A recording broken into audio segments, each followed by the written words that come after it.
ঢাকার আজিমপুরের সঙ্গে ওতপ্রোতভাবে জড়িয়ে আছে কবরস্থান শব্দটি। ২-৩ দশক আগেও আজিমপুর বললে কেবল কবরস্থানই বুঝে নিত ঢাকার মানুষ। আজিমপুর যাওয়া মানেই যেন কবরস্থানে যাওয়া। সেই কবরস্থানের পাশেই ৩ পুরুষ ধরে ব্যবসা করে আসছে সাইজুদ্দিনের পরিবার। বংশ পরম্পরায় যে দোকানটি তারা পরিচালনা করছেন সেটির নাম শেষ বিদায় স্টোর। কবরস্থানের ১ নম্বর গেটের ডান পাশে অবস্থিত এই স্টোরে পাওয়া যায় হরেক রকম আগরবাতি, গোলাপ জল, ফুল, সুরমা, আতর আর দামি বা সস্তা কাফনের কাপড়, যদিও সব কাপড়ের রঙই সাদা। প্রিয়জন হারানোর দুঃখ ভারাক্রান্ত মন নিয়ে যে মানুষগুলো কবরস্থানে আসেন তাদের সঙ্গে ব্যবসা করতে খারাপ লাগে কিনা এমন প্রশ্নের জবাবে যেন রূঢ় বাস্তবতায় উঠে এলো সাইজুদ্দিনের মুখে। বললেন, এটিকে তিনি ব্যবসা হিসেবে দেখেন না, বরং চিরনিদ্রায় শায়িত ব্যক্তির খেদমত হিসেবেই ভাবেন সবসময়।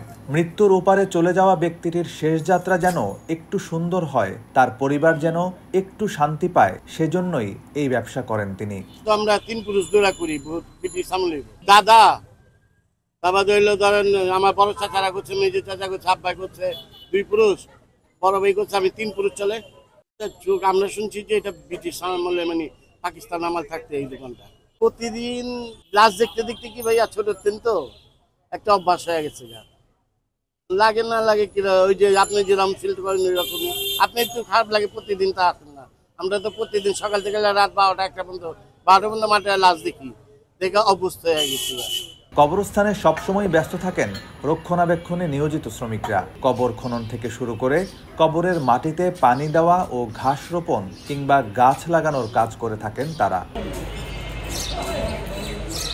রক্ষণাবেক্ষণে নিয়োজিত কর্মীদের সঙ্গে কথা বলে জানা যায়, মরহুম বা মরহুমার পরিবারের কাছ থেকে পাওয়া হাদিয়া খুশি মনে নেন তারা। তবে এই বিষয়ে কর্মীদের কেউই ক্যামেরার সামনে কথা বলতে চাননি।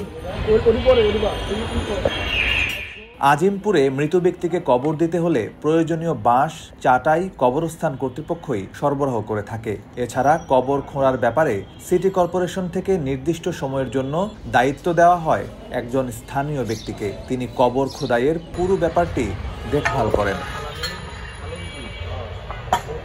আজিমপুর কবরস্থান প্রতিষ্ঠার সুনির্দিষ্ট দিন তারিখ জানা যায় না, তবে অনুমান করা হয় ঢাকার বয়সের সঙ্গে এই কবরস্থানের বয়সের মিল থাকার সম্ভাবনা প্রবল। সে হিসেবে আজিমপুর কবরস্থানের বয়স ইতোমধ্যে হয়ে গেছে ৪০০ বছর। ব্রিটিশ পিরিয়ড থেকে শুরু করে পাকিস্তান আমল, এরপর বাংলাদেশের গোড়াপত্তন থেকেই আজিমপুর কবরস্থান নগরবাসীর চিরনিদ্রালয় হিসেবে দাঁড়িয়ে আছে ঢাকার বুকে। নিউজ ডেস্ক, সময়ের আলো।